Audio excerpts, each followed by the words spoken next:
जय श्री राम, राधे राधे, नमस्कार भी सभी को। कैसे हैं आप सब लोग? उम्मीद है कि सब लोग एकदम अच्छे हैं। देखिए गाइज, मैंने इससे पिछले वीडियो में मैंने आपको जो एनटीपीसी सीबीटी 2 का आपका एग्जाम हुआ था 13 अक्टूबर को, उसके शिफ्ट फर्स्ट का सॉल्यूशन करवाया था। आज मैं करवाऊंगी। देखो, 2 शिफ्टों में हुआ था, तो सेकंड शिफ्ट का सॉल्यूशन आज अपन करेंगे। इसके बाद में अपन करेंगे, देखिए, अपनी जो एएलपी सीबीटी 1 का जो एग्जाम है वो 16 फरवरी से 18 फरवरी तक है। तो एएलपी के जितने भी एग्जाम, मतलब सीबीटी 1 के जितने भी शिफ्ट में आपके एग्जाम हुआ था 2025 में, इसके बाद में अपन उनका सॉल्यूशन करेंगे। ठीक है। तो आपको किसी भी क्वेश्चन में कोई भी डाउट रहता है तो आप कमेंट बॉक्स में अपनी क्वेरी लिख सकते हैं। ठीक है। स्टार्ट करते हैं। देखिए आज की क्लास को। देखिए पहला क्वेश्चन, इसको आपको सिंप्लीफाई करना है। ठीक है। तो देखिए वही बोर्ड मास का नियम अपन लगाएंगे। सबसे पहले ब्रैकेट को सोल्व करेंगे। ठीक है। उसके बाद में अपन करते हैं भाग को, फिर गुणा को, फिर आपका जो जोड़ और बाकी होता है उसमें से तो आप किसी को भी कर सकते हैं। ठीक है। तो सबसे पहले देखिए अपन इस ब्रैकेट को सोल्व करते हैं। तो 2.4 में भाग देते हैं 1.2 का। तो देखिए क्या आएगा आपका। भाई आपका पॉइंट से पॉइंट तो कैंसिल हो जाएगा। 24 में 12 का भाग देते हो तो आपका आएगा 2। अब देखिए यहाँ पे इनटू से पहले इस भाग को सोल्व करेंगे अपन। तो इसमें कितना आया अपना 2। ठीक है। तो 4.8 में यदि अपन 2 का भाग देते हैं तो यहाँ कितना आ जाएगा अपना 2.4 आ जाएगा। ठीक है। इसको अपन इंटू करेंगे। अब देखिए सबसे पहले क्या करेंगे, इंटू करेंगे। ठीक है। तो इंटू करेंगे किससे, 0.2 से। ठीक है। तो यहाँ कितना आ जाएगा अपना, देखो इसको करो सोल्व। इसको क्या आ जाएगा आपका, 4 दूना 8 और 2 दूना 4, 0.48 आ जाएगा। ऐसे देखो यहाँ पे अपन क्या करेंगे, पहले इस भाग को भी तो सोल्व करेंगे ना। तो 0.90 में आप किसका 2 का भाग दे रहे हो तो कितना आ जाएगा, यहाँ पे माइनस आएगा और 0.45 आ जाएगा आपका। ठीक है। इधर क्या है आपका 0.5 है और प्लस है। अब इसको सोल्व कर लो। देखो क्या आ जाएगा आपका, इसमें से यदि आप इसको माइनस करते हैं तो आपका आएगा 0.0। भाई इसमें से इसको माइनस करते हैं अब, तो क्या आएगा 0.03 आएगा। इस 0.03 को यदि आप 0.5 में जोड़ते हो तो कितना आ जाएगा, 0.53 आपका इस क्वेश्चन का आंसर आ जाएगा। ठीक है। तो कौन सा ऑप्शन, ऑप्शन ए अपना एकदम सही हो जाएगा। देखिए नेक्स्ट क्वेश्चन। नेक्स्ट क्वेश्चन है आपका 4 की पावर 3 इंटू 4 की पावर 4 इंटू 2 की पावर 4 बट्टे में है 4 की पावर 2 इंटू 8। ठीक है। इसको आपको सॉल्व करना है। तो देखिए इसको कैसे आप सोल्व करोगे। भाई यहाँ पे अपन को दिख रहा है 2 की पावर 4। क्या आप 4 को क्या लिख सकते हैं, आप 4 को अपन 2 की पावर 2 लिख सकते हैं। ठीक है। 4 को क्या लिख सकते हैं, 2 की पावर 2 लिख सकते हैं। तो सब जगह अपन 4 को 2 की पावर 2 बनाते हैं। तो देखिए ये क्या बन जाएगा, सॉरी,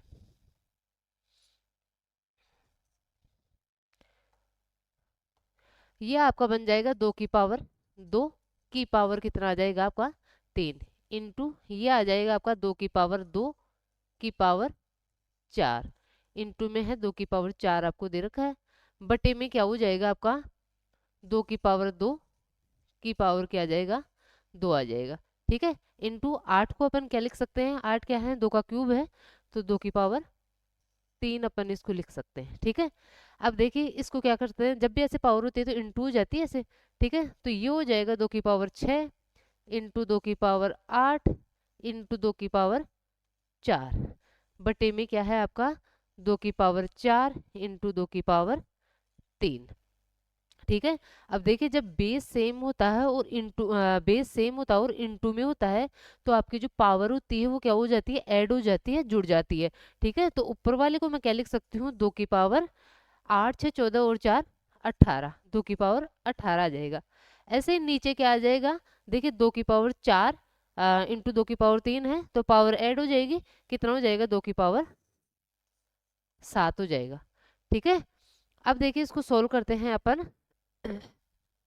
तो कितना हो जाएगा, देखिए आपका क्या होता है भाई, जब भी आप इसको ऊपर लेके जाओगे, भाई हर से आप किसी संख्या को ऊपर लेके जा रहे हो तो जो पावर होती है उसका जो चिन्ह होता है वो चेंज होता है। प्लस होता है तो माइनस हो जाता है और माइनस होता है तो प्लस हो जाता है। ठीक है।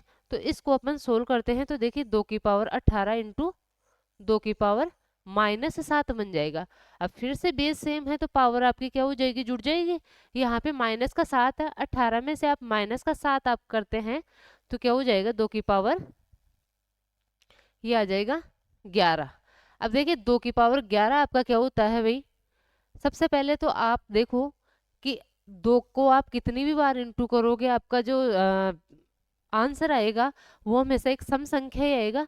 अपन ऑप्शन में देखते हैं तो देखिए ऑप्शन में पहले 3 ऑप्शन जो है वो उसमें जो आपका यूनिट डिजिट है वो क्या है, विषम है। इसका मतलब 2 का कुछ भी पावर कर लो आपके पास में सम संख्या आएगी। और सम संख्या एक ही ऑप्शन में अपन को दे रखी है, डी ऑप्शन में 20 48। ठीक है, तो आपको यदि याद नहीं है कि 2 की पावर 11 क्या होता है, या आप इसको वैसे सोल्व करोगे तो थोड़ा सा टाइम टेकिंग होगा, तो ऑप्शन में ही आपको एक ही दे रखा है तो आप ऑप्शन पे भी ध्यान दे लिया करो ऐसे। ठीक है, देखिए नेक्स्ट क्वेश्चन। निम्नलिखित का मूल्यांकन करें, आपको इसको सोल्व करना है। ठीक है, देखिए वही करेंगे भाई, यहाँ पे 5/4 है।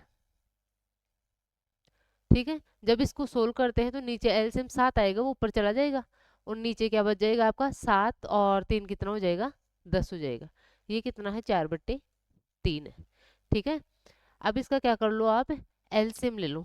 एलसीएम कितना आ जाएगा आपका, एलसीएम आएगा आपका 60 आएगा क्या। ठीक है, 60 ही आएगा, कितना आ जाएगा, 60 आ जाएगा। ठीक है, 15×5 = 75 प्लस 7×6 = 42 माइनस 20×4 = 80। ठीक है, ये आ जाएगा। अब इसको सोल्व कर लो, क्या आ जाएगा, देखो ऊपर इन दोनों को आप ऐड करते हो तो ये आ जाएगा आपका 7 और 7×4 = 11। इसमें से आप 80 को माइनस करते हो तो आपके पास में कितना आ जाएगा, 37 आएगा। कितना आएगा, 37, और नीचे कितना है आपका 60 है। क्या आंसर आ जाएगा, 37/60 आपका आंसर आ जाएगा। ऑप्शन डी अपना एकदम सही हो जाएगा। देखिए नेक्स्ट क्वेश्चन। निम्नलिखित व्यंजक का मान ज्ञात कीजिए। सेम वैसा ही क्वेश्चन है कुछ। ठीक है, करो इसको सोल्व। देखिए क्या है, 3/2, फिर से 7 आपका एलसीएम के ऊपर चला जाएगा, 7×3 = 10 माइनस 3/5। इसमें अपन एलसीएम लेते हैं तो देखो 10 आ जाएगा। ठीक है, 2×5 = 10, 5×3 = 15 प्लस एक बार जाएगा, ये 7 आ गया। यहाँ पे कितने बार, 2 बार जाएगा और 3×2 = 6 आ जाएगा। ठीक है, 7 में 6 जाएगा 1, 15 और 6 1, 15 और 1 कितना हो जाएगा, 16, 16/10। आगे इसको काट लो, देखो कितने 2 से कट जाएगा, ये 8 बार और ये 5 बार। तो क्या आंसर आ जाएगा अपना, ये आ जाएगा 8/5। इस क्वेश्चन का आंसर आ जाएगा। ऑप्शन कौन सा, ऑप्शन सी अपना एकदम सही हो जाएगा। ठीक है, ये सारे क्वेश्चन देखो मैंने स्टार्टिंग में सिंप्लीफिकेशन और नंबर सिस्टम से चैप्टर से लिए हैं। ठीक है, देखिए फिर से आपको इसको सॉल्व करना है। 4 का पावर क्या होता है, 16, 6 का स्क्वायर है और ये रूट में है तो स्क्वायर और रूट क्या हो जाते हैं, आपस में कैंसिल हो जाते हैं, तो ये क्या बच जाएगा आपका, 6 ही बच जाएगा। माइनस 5 √9 कितना हो जाएगा आपका, 3 माइनस 11। ठीक है, अब इसको सोल्व कर लो। देखो 5×3 = 15 हो जाएगा ये, और 15 16 में से 15 जाएगा तो आपका 1। ठीक है, और ये किसका बच गया, 1 प्लस का बचेगा 6 और 1 7। 7 माइनस 11 कितना हो जाएगा आपका, 7 माइनस 11 हो जाएगा -4। ठीक है, बिल्कुल एजुकेशन था। ऑप्शन सी अपना एकदम सही हो जाएगा। देखिए ये क्या दे रखा है, 4/2x² plus 4x minus 2/2 plus 4/2x² minus 7x plus 6/2। ठीक है, अब देखिए इस क्वेश्चन को आप पूरा सोल्व करने की बजाय थोड़ा सा ध्यान देना, दोनों जगह सेम है, 4/2x² बट इन और 4/2x²। जब इन दोनों को आप जोड़ते हैं, जब आप इन दोनों को जोड़ते हैं तो आपके पास में क्या आएगा, 8/2 मतलब 4x² आएगा। मतलब आपके पास में x² का जो कोफिशिएंट आएगा वो प्लस का 4 आएगा। ठीक है, तो देखिए आपका ऑप्शन ए और ऑप्शन सी तो यहीं से कैंसिल हो जाता है। ठीक है, आपके पास में या तो ऑप्शन बी आएगा या फिर आपका ऑप्शन डी आएगा। ठीक है, इसके बाद में देखिए अपन x का कोफिशिएंट देखते हैं। यहाँ पे देखिए x का जो कोफिशिएंट है, अच्छा दोनों जगह सेम है क्या, -3 है। तो आप इसमें देखो कि इसमें कौन सा हो जाएगा, जो ये है यहाँ पे +2 आएगा या -2 आएगा। तो आप क्या कर लो, इस संख्या को और इस संख्या को जोड़ लो। ठीक है, तो इन दोनों को जोड़ते हो तो देखो बेस सेम है तो ऊपर वाली संख्या क्या हो जाएगी, आपस में जुड़ जाएगी। -2 में प्लस का 6 जोड़ोगे तो कितना आ जाएगा, प्लस का 4, और प्लस के 4 में आप 2 का भाग देते हो तो आपके पास में प्लस का 2 आएगा, और प्लस का 2 आपका कौन से ऑप्शन में, ऑप्शन बी में है, तो आपका ऑप्शन डी भी नहीं होगा, क्या होगा, ऑप्शन बी होगा। ठीक है, तो कौन सा ये था क्वेश्चन नंबर 6। देखिए नेक्स्ट क्वेश्चन, निम्नलिखित में से कौन सी संख्या 93 से विभाज्य है। देखिए मैंने आपको पिछली क्लास में बताया था, जब भी बड़ी संख्या आ जाती है तो उनको उनके फैक्टर्स में तोड़ लो और फिर उसको मतलब उन फैक्टर से का भाग दे के आप देखो। देखिए इसको क्या लिख सकते हैं अपन, 3 इंटू 31 लिख सकते हैं। ठीक है, मतलब जो संख्या होगी वो 3 से भी डिविजिबल होगी और 31 से भी डिविजिबल होगी। अब 31 तो थोड़ा सा क्या हो जाता है, थोड़ा आपको भाग देख के देखना पड़ेगा। तो आप क्या करो, पहले देखो कि कौन सी संख्या इनमें से 3 का मल्टीपल है, और 3 का जो मैंने नियम बता रखा है आपको वो क्या है कि डिजिट्स का जो सम होता है वो क्या होना चाहिए, 3 से डिविजिबल होना चाहिए। ठीक है, और जो संख्या आपकी 3 से डिविजिबल है उसको यहीं पे काट लो। देखो 9 आपका 3 से डिविजिबल है, 6 भी है। ठीक है, उसके बाद में 8 5 13, 13 और 4 कितना हो जाएगा आपका 17, 17 और 7 कितना हो जाएगा 24। मतलब ये तो 3 से डिविजिबल है, पहली संख्या आपकी 3 से डिविजिबल है। ठीक है, ये देखो इसमें 6 8 7 15, 15 3 से डिविजिबल है, 5 5 10 और 8 18। ये वाला भी है क्या, देखिए इसमें देखते हैं अपन, 9 6 7 4 11 5 16, हाँ ये भी है। ठीक है, अब इसमें देखो आप, इसमें देखते हैं अपन, तो 6 है, 9 है, 5 और 1 6, 8 5 13, ये 3 से डिविजिबल नहीं है, तो ऑप्शन सी को चेक नहीं करना। यहाँ पे देखिए 6 है और ये कितना हो जाएगा, 2 2 4, 8 और 4 12, ये भी आपका 3 से डिविजिबल है, और 8 5 कितना होता है 13, मतलब ये संख्या आपकी 3 से डिविजिबल नहीं है। तो आपके पास में दो ही ऑप्शन बचे हैं, ऑप्शन ए और ऑप्शन बी। इसमें क्या करना है आपको, 31 का भाग देना है, किसी भी एक में दे लेते हैं, यदि एक नहीं होगा तो दूसरा तो आपका आंसर हो गई। किसी भी एक संख्या में आप क्या कर लो, 31 का भाग दे के देख लो। ठीक है, इसमें अपन 31 का भाग देते हैं तो देखिए क्या आएगा, 31 दूना 62, माइनस करते हैं तो 3, ये 2 6। अब देखिए किस कि यहाँ पे कितनी बार जाएगा, 31 का भाग 236 के लगभग आपका जाएगा, 7 21, 7 से 2 देखें, 7 से देते हैं तो 7 7 21, 217 बार जाएगा।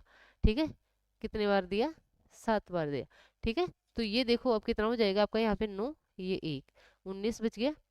ठीक है, अब उतारो 4, 194 में आपका कितनी बार जाएगा, 6 बार देखो तो एक बार 6 एकम 6 6 3 18। ठीक है, 186, ये कितना बच गया, यहाँ से 8 बच गया। फिर आप 9 उतारोगे, फिर से आपका 2 बार जाएगा और 62 आएगा। फिर यहाँ पे देखिए 7, ठीक है, और ये कितना हो जाएगा 2, आगे क्या उतारेंगे 7। 277 में आपका जाता है क्या भाई, आपका 277 में जाता है क्या 31 का भाग, आप किससे इंटू करोगे, 7 से इंटू करते हो यदि, 7 21, भाई लास्ट का यूनिट डिजिट आपका 7 आएगा कब, जब 7 से इंटू करते हैं, मतलब पहली संख्या आपकी नहीं है, दूसरी संख्या क्या हो जाएगी आपकी 31 से डिविजिबल हो जाएगी। ठीक है, तो ऐसे आपको सोल्व करना है कि जब पहले मैंने 3 के नियम से चेक किया तो 2 ऑप्शन तो आपका ऐसे ही एलिमिनेट हो गए। आपको 2 ही ऑप्शन चेक करने थे, 2 में से भी आपको एक ही चेक करना है, क्योंकि एक यदि आपका आंसर नहीं हुआ तो दूसरा तो हो गई। ठीक है, तो ऐसे क्या होता है, जब भी बड़ी संख्या आपके पास में आ जाती है तो उसको क्या कर लो, उसको फैक्टर्स में तोड़ लो। ठीक है, देखिए नेक्स्ट क्वेश्चन, संख्या 699138 किस से विभाज्य है। ठीक है, आपको बताना है ये वाली संख्या किस ऑप्शन से विभाज्य है। अब देखिए इस ऐसा क्वेश्चन पिछले वीडियो में भी आया था, मैंने क्या बताया था, यहाँ पे भी आप इन संख्याओं को क्या कर लो, फैक्टर्स में तोड़ लो। ठीक है, तो देखिए 117 कहाँ आता है, 13 और 9 में, 13 इंटू 9 क्या होता है 117 होता है। मतलब अपन 9 और 13 दोनों का चेक कर लेते हैं यहाँ पे कि 13 9 से डिविजिबल है क्या और 13 से डिविजिबल है क्या। यदि इन दोनों से डिविजिबल है तो ये संख्या आपकी 117 से भी डिविजिबल होगी। यहाँ पे देखिए अपन किससे 9 से 9 इंटू 11 करेंगे। यहाँ पे 102 में देखो आप 4 का भाग दोगे, 4 का जाएगा क्या, 4 का तो नहीं जाएगा, 2 इंटू 51 मतलब ये 3 से भी डिविजिबल होगी और 17 3 51 मतलब इन तीनों में से आप किसी का चेक कर लो। ठीक है, और यहाँ पे देखिए ये संख्या आपकी जो है वो 4 से डिविजिबल है। ठीक है, 4 से डिविजिबल है, लेकिन इस संख्या को देख रहे हैं भाई 4 की विभाजकता का नियम क्या होता है, लास्ट के 2 डिजिट में आपका 4 का भाग जाना चाहिए। क्या 38 में आपका 4 का भाग जाता है क्या, नहीं जाता, तो आपका ऑप्शन डी तो यहीं से एलिमिनेट हो गया। ठीक है, अब देखिए यहाँ पे अपन चेक करते हैं 9 का विभाजकता का नियम। ये हो जाएगा आपका 6 3 9 8 और 1 9, ये 9 से तो विभाज्य है। ठीक है, 13 का भाग दे के देख लो, तो ये हो जाएगा 13 4 52, 13 5 65, 4 बच गया, और उसके बाद में हो जाएगा आपका 13 3 39, कितना बच गया 10।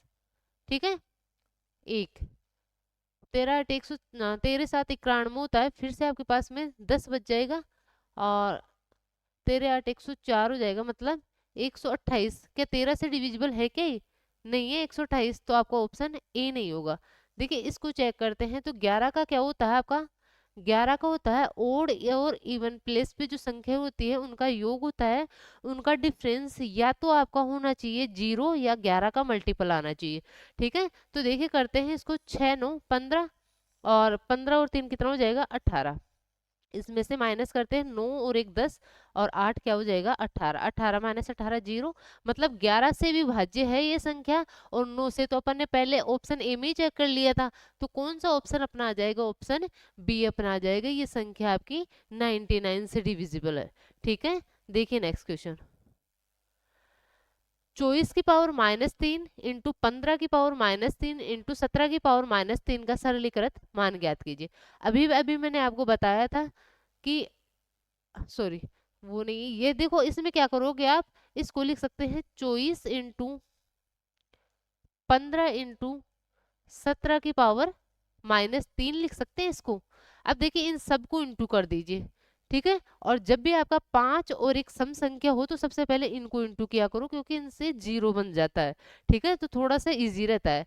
देखिए कितना आ जाएगा, 15 4 60, 6 चला जाएगा, 15 दूना 30, 360। अब इसको 17 से इंटू कर लो आप, 17 6 102, 17 3 51, और 10 कितना हो जाएगा आपका 61 हो जाएगा। मतलब आपके पास में आ रहा है 61 20 की पावर -3। अब मैंने बताया है जब भी आपका अंश से हर में जाता है या हर से अंश में जाता है आपकी कोई संख्या, तो जो पावर होती है उसका चिन्ह चेंज हो जाता है। यहाँ पे यदि पावर आपके माइनस में है तो ये नीचे जाएगी, तो किस में हो जाएगी, प्लस में हो जाएगी। क्या आ जाएगा, 1/61 20 की पावर 3 आ जाएगा। ऑप्शन ए अपना एकदम सही हो जाएगा। ठीक है, देखिए ये क्वेश्चन आपका है, सबसे बड़ा अनुपात आपको बताना है। ठीक है, यहाँ पे देखिए मैंने आपको भाई 2 3 नियम बता रखे हैं। मैंने आपको इस, जब भी बड़ी संख्या आ जाती है आपके डिनोमिनेटर में, ठीक है, और उनका एलसीएम लेना मतलब इजी नहीं है, थोड़ा सा कठिन है, तो उस केस में अपन क्या करते हैं, मैंने आपको बताया था, आप किसी भी संख्या के अंदर जितनी बड़ी संख्या का भाग दोगे वो संख्या उतनी ही छोटी होती है। एग्जाम्पल के लिए मैं 1 में 2 का भाग देती हूँ तो मेरे पास में आता है 0.50, 1 में 3 का भाग देती हूँ तो मेरे पास में आता है 0.33, 1 में 4 का भाग देती हूँ तो मेरे पास आता है 0.25, और 1 में यदि मैं 5 का भाग देती हूँ तो मेरे पास आता है 0.20। ठीक है, मतलब आप जितनी छोटी संख्या का भाग दोगे, नीचे जितनी छोटी संख्या होगी वो संख्या उतनी ही बड़ी होती है। ठीक है, और जितनी बड़ी संख्या का भाग देते हो या नीचे हर में जितनी बड़ी संख्या होती है वो संख्या उतनी ही छोटी होती है। ठीक है, तो सेम अप्रोच यहाँ पे लगाएंगे अपन। अपन क्या करते हैं इसमें, यहाँ पे तो 1 बना लेते हैं। ठीक है, या फिर आप ऐसे समझो कि मैं यहाँ पे 1 बना लिया, कैसे बना, 43 का भाग देके तो आपको दोनों में देना पड़ेगा, तो यहाँ पे तो 1 बन गया। इसमें 76 में यदि आप किसका भाग देते हैं, 43 का भाग देते हैं, तो देखिए आपके पास में क्या आएगा, वन पॉइंट समथिंग आएगा, मतलब अपोन में आएगा आपका वन पॉइंट समथिंग। एक बार करके देखते हैं, नीचे आपका सबसे छोटा आना चाहिए। ठीक है, अब देखिए क्या करते हैं अपन इसमें, 38 में 51 में 38 का भाग देते हैं अपन।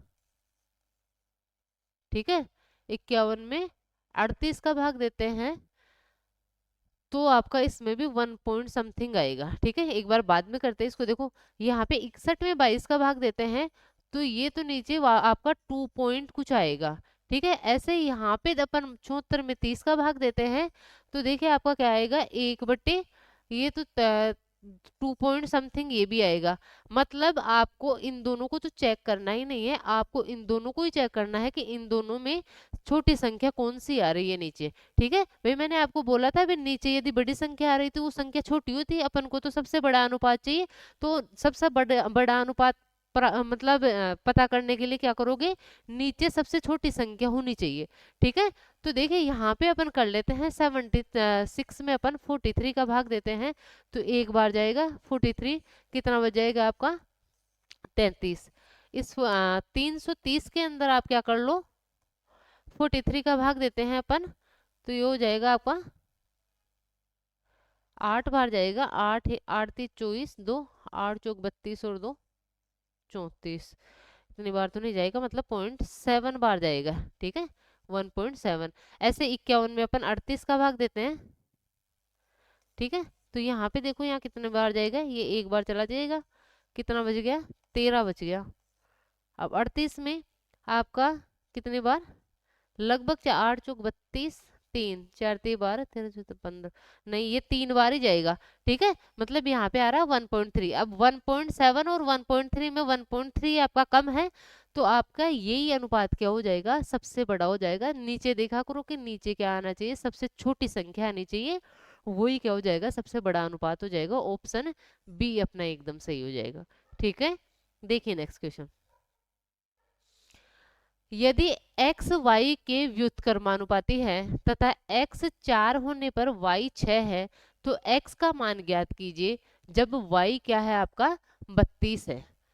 देखिए इसने क्या बोला है, जो x है वो y के व्युत्क्रमानुपाती है, y के व्युत्क्रमानुपाती है। ठीक है, अब देखिए व्युत्क्रमानुपाती के चिन्ह को हटाएंगे, मतलब बराबर लगाएंगे तो इसके लिए अपन को एक कोई भी वेरिएबल माननी पड़ेगी। मैंने मान लिया k, तो x बराबर हो जाएगा k/y। ठीक है, यहाँ पे बोला है x यदि 4 है तो y कितना है आपका 6 है। ठीक है, y कितना है 6 है। यहाँ से अपन क्या करेंगे, k की वैल्यू फाइंड आउट कर लेंगे। 6 4 24, तो k की वैल्यू अपने पास में क्या आ गई, 24 आ गई। ठीक है, अब इसने दूसरी कंडीशन दी है कि x का मान ज्ञात कीजिए यदि y 32 है। इसने बोला है x का मान ज्ञात कीजिए यदि y 32 है, तो x का मान पता करने के लिए मतलब ये वाली इक्वेशन अपन काम में लेंगे। तो k की वैल्यू अपने पास में आ गई 24 बटे में y आपको क्या लेना है, 32 लेना है। ठीक है, 8 से कटेगा, 8 3 24, 8 चौक 32, 3/4 इस क्वेश्चन का आंसर आ जाएगा। ऑप्शन ए अपना एकदम सही हो जाएगा। देखिए क्वेश्चन नंबर 12, जब सबसे छोटी धनात्मक संख्या जो 12 15 20 में से प्रत्येक से भाग देने पर शेषफल 5 है को 4 से भाग दिया जाता है तो शेषफल क्या होगा। देखिए क्वेश्चन में बोला गया है कि वह सबसे छोटी संख्या ज्ञात कीजिए जिसमें 12 15 और जब 20 का जब भाग देते हैं तो 5 शेषफल बचता है, उसमें यदि 4 का अपन भाग देते हैं तो फिर शेषफल क्या बचेगा। सबसे पहले संख्या पता करते हैं। तो देखिए सबसे छोटी संख्या कौन सी होगी, जिसमें 12 15 और 20 का तीनों का भाग जाता है, सबसे छोटी संख्या, मतलब आपको एलसीएम पता करना है। ठीक है, सबसे एलसीएम क्या होती है, सबसे छोटी संख्या होती है जिसमें दी गई सभी संख्याओं का भाग जाता है। ठीक है, तो आपको पता करना है एलसीएम किस किस का, 12 15 और 20 का, जो कितना होता है आपका 60 होता है। 60 तो वो संख्या है जिसमें 12 15 और 20 का भाग जाता है, लेकिन आपको क्या बोला है कि इसमें 5 शेषफल छूटना चाहिए, ऐसी संख्या होनी चाहिए। तो 5 शेषफल कब छूटेगा, जब 60 में अपन 5 जोड़ते हैं 65। ठीक है, तो वह सबसे छोटी संख्या कौन सी हो जाएगी जिसमें 5 शेषफल बचेगा, 65 हो जाएगी। अब इसने बोला है यदि 65 के अंदर आप 4 का भाग देते हैं, 65 में आप 4 का भाग देते हैं, तो आपके पास में शेषफल क्या आएगा भाई, अपन को पता है कि 64 तक तो पूरा पूरा चला जाएगा, एक आपके पास में शेषफल बच जाएगा। ऑप्शन ए अपना एकदम सही हो जाएगा। ठीक है, देखिए क्या दे रखा है, संख्या 5, 155 और 83 का लघुत्तम समापवर्ती है। देखिए भाई कैसे करेंगे इस क्वेश्चन को, आप देखो 5 का मल्टीपल तो है 155, 5 का मल्टीपल तो है, मतलब आपके पास में एलसीएम जो आएगा 155 इंटू 83 क्या है आपके, ये संख्या क्या है आपकी, एक अभाज्य संख्या है, तो आपको 155 को 83 से इंटू कर देना है। ठीक है, ठीक है, देखो करो इसको सोल्व, सोल्व करेंगे इसको तो अपने पास में आएगा 5 से 15।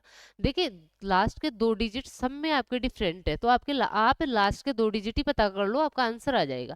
ठीक है, 5 से 15, 8 5 40 और 5 से 15 कितना हो जाएगा आपका 55 और एक 56। ठीक है, लास्ट में 65 आएगा और 65 आपका एक ही ऑप्शन में है, 128 65 इस क्वेश्चन का आंसर आ जाएगा। ठीक है, देखिए नेक्स्ट क्वेश्चन, ये है 6 8 10 और 12 का औसत क्या होगा। 6 8 10 12 का औसत क्या होगा, या तो आप इनको सबको जोड़ के, भाई इजी है, बिल्कुल इजी है, 8 से 14 10 24 और 12 कितना हो जाएगा 36। 36 के अंदर आप 4 का भाग देते हो तो 4 निमा 36 होता है, क्या आ जाएगा 9 आ जाएगा। ठीक है, देखिए क्वेश्चन नंबर 15, तीन संख्याओं का माध्य 15 है, यदि इनमें से प्रत्येक में 2 जोड़ दिया जाए तो नया माध्य क्या होगा। तीन संख्याओं का माध्य, माध्य क्या होता है, औसत होता है आपका, एवरेज होता है।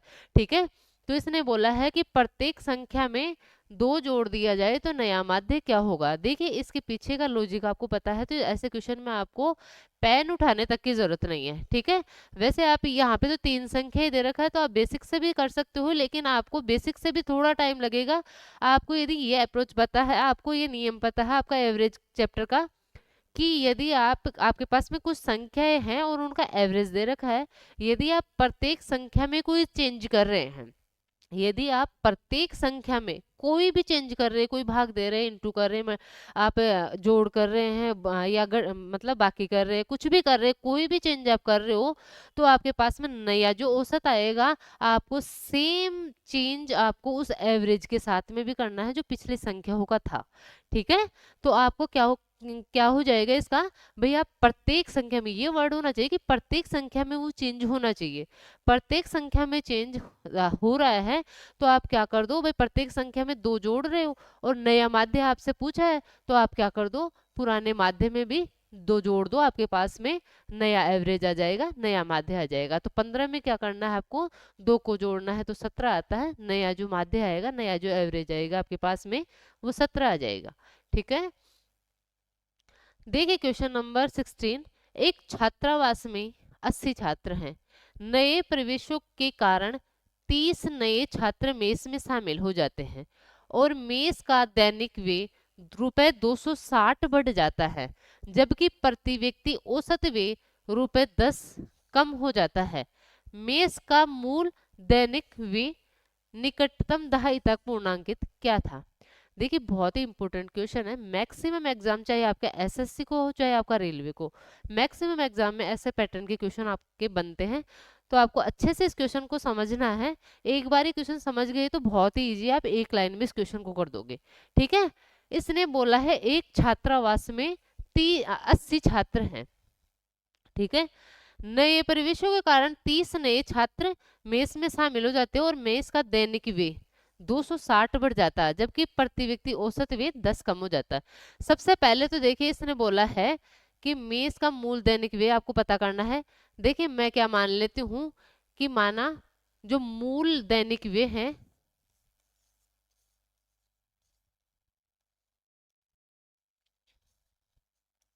वो क्या मान लेती हूँ मैं, एक्स है। ठीक है, सॉरी सॉरी, देखो एक मिनट रुकना,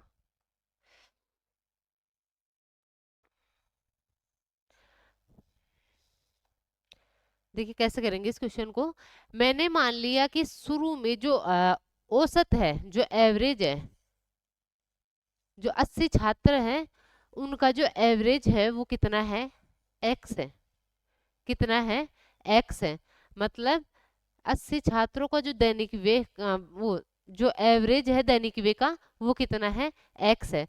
तो बताइए टोटल व्यय कितना हो जाएगा, टोटल मतलब व्यय कितना हो जाएगा। शुरू में जब 80 छात्र थे तो कितना हो जाएगा, 80x। ठीक है भाई, आपका एवरेज यदि एक्स 80 एक्स है और छात्र कितने हैं, 80 है, तो योग कितना हो जाएगा भाई, टोटल व्यय कितना हो जाएगा, 80x हो जाएगा। ठीक है, अब इसने क्या बोला है कि 30 नए छात्र शामिल हो जाते हैं, 30 नए छात्र आ जाते हैं। ठीक है, और मेस का जो दैनिक व्यय है 260 बढ़ जाता है। मतलब पहले जो व्यय आपका 80x था, अब 260 बढ़ के 80x प्लस 260 टोटल व्यय हो गया। ठीक है, लेकिन जबकि प्रति व्यक्ति औसत व्यय, प्रति व्यक्ति औसत व्यय, पहले औसत कितना था, x था, अब कितना हो जाएगा, प्रति व्यक्ति औसत व्यय 10 कम हो जाता, मतलब x माइनस 10 कम हो जाता है। कब कम होता है, जब 30 नए छात्र आ जाते हैं। तो भाई औसत कितना हो गया, अब जब 30 नए छात्र आ गए तो अब औसत कितना हो गया, x माइनस 10 हो गया। ठीक है, टोटल छात्र अब कितने हो गए, 80 प्लस 30 कितना हो जाएगा आपका, 110 हो जाएगा। तो अब औसत अब टोटल छात्र आपके पास में 110 हो गए और अब औसत कितना हो गया, x माइनस 10। तो अब टोटल वे कितना हो जाएगा आपका, 110 इंटू एक्स माइनस 10 हो जाएगा। जबकि टोटल वे ये भी तो क्या था आपका, टोटल वे ही तो था ना, जब 30 नए छात्र आ जाते हैं उसके बाद का टोटल वे ये हो गया था। ये भी आपका टोटल वे ही है जब 30 नए छात्र आ जाते हैं उसके बाद का। ठीक है, तो ये दोनों क्या हो जाएंगे, आपके इक्वल हो जाएंगे। जब आप इस क्वेश्चन को समझ लेते हैं तो आप डायरेक्ट इसको ये लिखोगे, एक लाइन में आपका क्वेश्चन सोल्व हो जाएगा। अब क्या करना है, बस आपको एक्स की वैल्यू फाइंड आउट करनी है। ठीक है, तो देखिए क्या करना है आपको, 80x प्लस 260 इधर हो जाएगा 110x माइनस 1100। ठीक है, 80x इधर जाएगा तो आपका फिर से कितना बच गया, 30x बच गया। क्या बच गया, 30x बच गया। और ये 1100 इधर आ जाएगा, उसमें 260 आप जोड़ोगे तो कितना हो जाएगा, ये आ जाएगा 1360 आपके पास में हो जाएगा। कितना हो जाएगा, 1360 हो जाएगा। ठीक है, जीरो से जीरो कैंसिल हो जाएगा और आपका ये कटेगा नहीं, तो x की वैल्यू आपके पास में कितनी आ जाएगी, 136/3 आ जाएगी। ठीक है, कितनी आ गई x की वैल्यू, 136/3 आ गई। अब आपसे पूछा क्या है, इसने टोटल वे पूछा था शुरू में। ठीक है, यही पूछा था ना कि मूल दैनिक वे कितना है। मूल दैनिक वे कितना था आपका भाई, टोटल वे कितना था, मूल दैनिक वे 80x था। तो आपको 80x की वैल्यू जब आप फाइंड आउट करते हो तो आपके पास में क्या आएगा, ये आएगा 80 इंटू एक्स की वैल्यू क्या आएगी अपने पास में, 136/3 आई है। ठीक है, कर लो इसको सोल्व, देखिए आपके पास में क्या आएगा, 8×6 = 48, 4, 8×3 = 24, 28, 2 और ये कितना हो जाएगा, ये आ जाएगा 10,880 में 3 का भाग देते हैं, 3×3 = 9। ठीक है, उसके बाद में आ जाएगा 3×6 = 18, 36 आपका एक ही जगह आ रहा है, कहाँ पे, सी ऑप्शन में आ रहा है, 36, 30 आपका आंसर आ जाएगा इसका। आपको मतलब क्या पूछा है, निकटतम दहाई तक पूर्णांकित पूछा है आपको, तो आपको तो ऑप्शन में दे रखा है, उसके अकॉर्डिंग कितना आ गया आपका, 36, 30 इस क्वेश्चन का आंसर आ जाएगा। ठीक है, देखिए नेक्स्ट क्वेश्चन, पी और क्यू की आयु का अनुपात 5:9 है। यदि पी की आयु 25 वर्ष है तो क्यू पी से कितने वर्ष बड़ा है। भाई इसने बोला है पी और क्यू की जो आयु है उसका अनुपात कितना दे रखा है, 5:9 दे रखा है। यदि पी की आयु 25 वर्ष है, पी की आयु 25 वर्ष है, लेकिन अनुपातों में पी की आयु कितनी है, भाई पी का अनुपात 5 है, मतलब 25 किसकी वैल्यू है, 5 की वैल्यू है। और आपसे पूछा है क्यू पी से कितना बड़ा है, तो आप अनुपातों में देखो भाई कितना बड़ा है, 4 बड़ा है, तो 4 से इसको इंटू कर दो, 5×5 = 25, 5×4 = 20 वर्ष क्या हो जाएगी आपके पास में, क्योंकि मतलब क्यू पी से बड़ा हो जाएगा। ठीक है, ऑप्शन ए अपना एकदम सही हो जाएगा। देखिए नेक्स्ट क्वेश्चन, रामानंद अपनी आय का 48% भोजन पर, 25% मकान के किराए पर, 12% परिवहन पर और शेष 60% बच्चों की शिक्षा पर खर्च करता है। उसके पास शेष आय का कितना प्रतिशत है? अच्छा, देखिए यहाँ पे थोड़ा सा क्वेश्चन में मिस्टेक मेरे को लग रही है। इसने यहाँ पे बोला है शेष का 60%, शेष का, ठीक है, शेष का 60% बच्चों की शिक्षा पर खर्च करता है। अब उसके पास कितना प्रतिशत है? भाई टोटल जो आय मानेंगे अपन वो क्या मानेंगे? 100 मानेंगे। उसमें से 48% भोजन पर, 25% मकान के किराए पर और 12% परिवहन पर खर्च कर दिया। तो अब उसके पास में शेष कितना बच गया ये अपन पता कर लेंगे। 8 5 13 और 2 कितना हो जाएगा? 15, 5 6 7 और 8, मतलब उसने 100 में से 85% तो क्या कर दिया? खर्च कर दिया। ठीक है, अब उसके पास में बचा कितना? 15 बचा। 15 का वो 60% बच्चों की शिक्षा पर खर्च कर रहा है। शेष आय का 60% बच्चों की शिक्षा पर खर्च कर रहा है। तो अब उसके पास में कितना बच जाएगा? शेष आय का 40% उसके पास में बच जाएगा। ठीक है, इसने बोला है शेष का 60% उसने बच्चों की शिक्षा पर खर्च कर दिया। तो अब उसके पास में बच कितना आ गया? शेष का 40% उसके पास में बच गया। यही तो अपन से पूछा है ना कि शेष आय का कितना प्रतिशत उसके पास में बचा है। शेष का 40% उसके पास में बच गया। तो आप पता कर लो कि कितना हो जाएगा। ठीक है, देखिए 2 से काटोगे 2, 2 5 10, 5 3 15, 3 दूना 6% उसके पास में शेष आय का बच गया। ठीक है, तो ऑप्शन बी अपना एकदम सही हो जाएगा। ठीक है, देखिए क्वेश्चन नंबर 19, एक मान में 10% की वृद्धि की जाती है और फिर 20% की वृद्धि की जाती है, शुद्ध प्रतिशत वृद्धि क्या है? भैया आपका सक्सेसिव इंक्रीज और डिक्रीज वाला फॉर्मूला लग जाएगा, ए बी वाला फॉर्मूला। ठीक है, एक कौन क्या होता है? सक्सेसिव इंक्रीज या डिक्रीज का फॉर्मूला होता है ए प्लस माइनस आता है। ठीक है, यदि डिक्रीज हो रहा है तो आपका क्या आएगा? माइनस आएगा, और यदि आपका वृद्धि हो रही है तो प्लस आएगा। ठीक है, बटे 100। ठीक है, जब भी 2 बार लगातार वृद्धि होती है, कमी होती है या वृद्धि या कमी होती है, आपको बस ये करना है कि जब भी कमी आपको बता रहा है तो माइनस लेना है आपको। ठीक है, करो भाई इसको सोल्व, दे कितना हो जाएगा? ए की वैल्यू दे रखी है 10, बी की वैल्यू दे रखी है 20, प्लस कितना हो जाएगा? दोनों जगह वृद्धि है तो सब जगह प्लस आएगा। ठीक है, नीचे आ जाएगा 100, 2 जीरो से 2 जीरो कैंसिल, ये हो जाएगा 30 प्लस 2 कितना हो जाएगा आपका? 32% क्या हो जाएगी? शुद्ध वृद्धि हो जाएगी। ऑप्शन डी अपना एकदम सही हो जाएगा। ठीक है, देखिए क्वेश्चन नंबर 20, एक दुकानदार एक पंखे का मूल्य उसके क्रय मूल्य से 50% अधिक रखता है और उस पर 10% की छूट देता है। यदि उसे ₹56 का लाभ होता है तो पंखे का सूची मूल्य क्या है?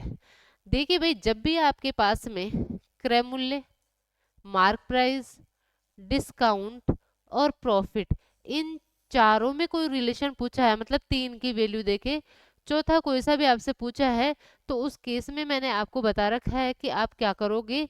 सीपी बटे एमपी, मतलब क्रय मूल्य बटे अंकित मूल्य बराबर होता है 100 माइनस डी बटे 100 प्लस पी।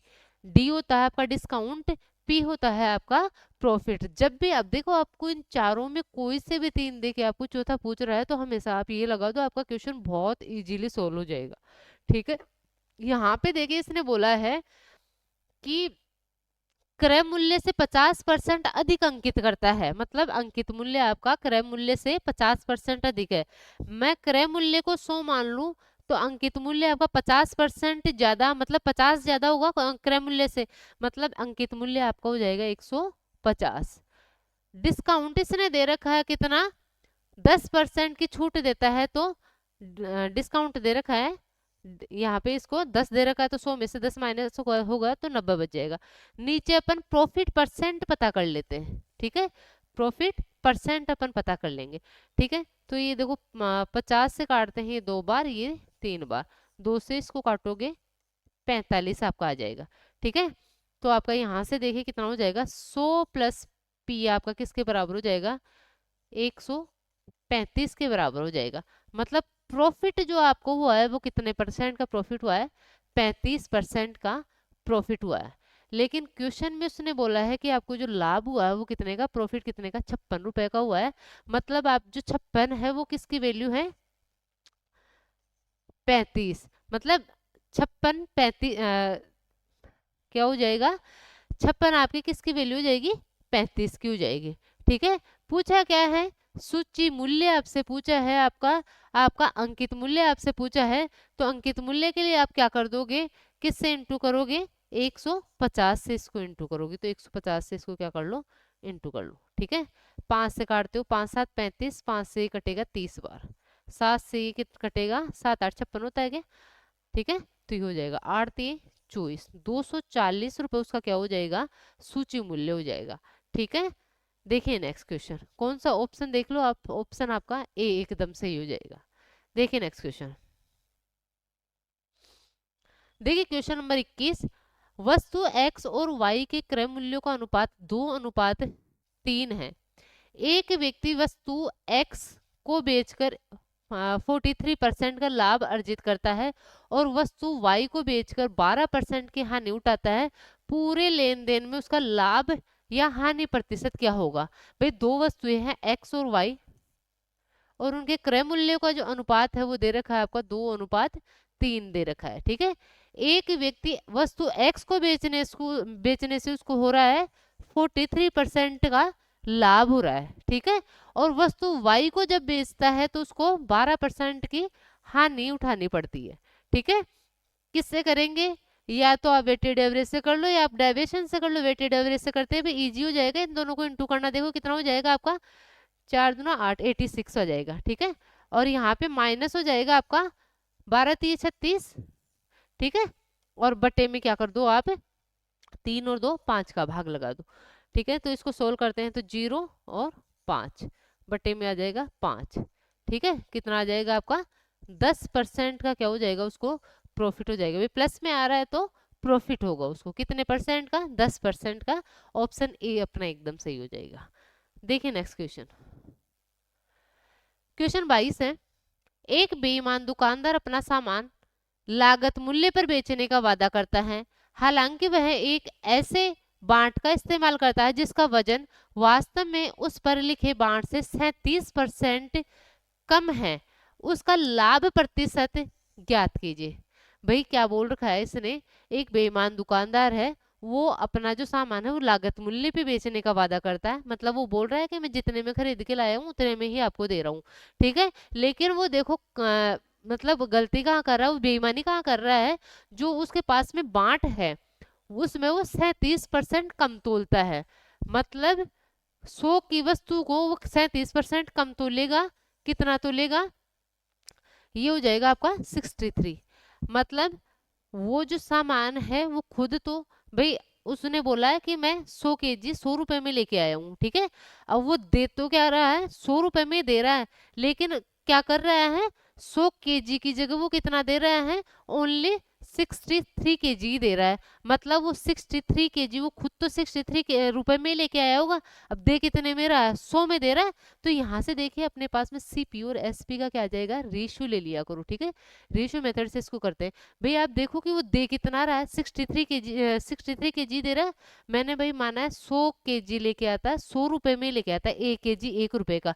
मतलब वो जो दे रहा है 63 kg दे रहा है, कितने रुपए में लेके आया होगा उस 63 kg को, 63 रुपए में लेके आया होगा, लेकिन उसको दे कितने में रहा है, 100 रुपए में दे रहा है। ठीक है, तो मतलब लेके कितने में आया, 63 में, दे कितने में रहा है, 100 में दे रहा है। अब उसको क्या करना है, लाभ प्रतिशत अपन को पता करना है। तो देखिए भाई 63 की वस्तु को 100 में दे रहा है तो कितने का लाभ हो रहा है, 37 का लाभ हो रहा है। लाभ हमेशा क्रय मूल्य पे होता है, तो नीचे क्या हो जाएगा, 63 इंटू 100। ठीक है, कर लो इसको सोल्व। देखो 3700 में आपको किसका भाग देना है, 63 का भाग देना है। तो करेंगे इसको सोल्व। देखिए सब जगह आपका 6 5 भी है क्या, 6 से देते हैं इसमें, 6 से इंटू करते हैं तो 6 3 18, 6 6 36 और 1 37। अच्छा 6 से इतनी बार जाएगा क्या, ये आ रहा 6 3 18, हाँ से 6 36 और 1 37। मतलब ये तो ज्यादा गया, मतलब एक ही ऑप्शन आपका 5 से, तो 5 बार ही जाएगा, 6 का बार तो पूरा पूरा जाएगा ही नहीं। ठीक है, तो देखिए आपको एक ही ऑप्शन दे रखा है 58 46, मतलब 58 से ही 46/63%। ठीक है, तो देखो आपको कंफ्यूज भी नहीं होना, क्योंकि यदि आपका 6 वाली लाइन में जाता तो 3 ऑप्शन थे, आपको एक बार भाग और देके देना पड़ता। आपने एक ही बार भाग दिया, 5 बार ही जाएगा, इसका 6 बार देते हो तो ज्यादा हो जाता है। ठीक है, तो एक ही ऑप्शन अपने पास में 5 की लाइन में 58 से ही 46/63% उसको क्या हो जाएगा, प्रॉफिट हो जाएगा। ठीक है, देखिए नेक्स्ट क्वेश्चन।